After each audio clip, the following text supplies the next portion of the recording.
How to completely sign out or log out Gmail account from laptop or PC. Hi everyone, welcome back to another tutorial, and on today's video we will learn how we can completely sign out or log out Gmail account on your laptop or PC. So without any further ado, let's get started with this video. Open up Gmail, and if you're already logged in with an account and you want to sign out completely, on this inbox page, navigate to top right corner and click on your profile icon.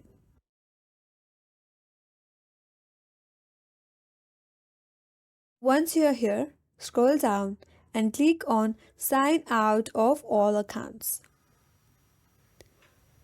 And you're completely logged out now. Now, in order to remove an account, click on Remove an Account.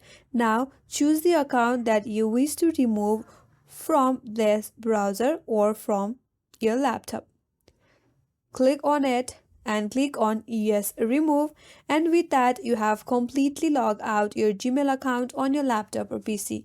That's all for today's video. Hope this video was helpful, and if you're new to our channel, consider subscribing. Thanks for watching and stay tuned for more videos.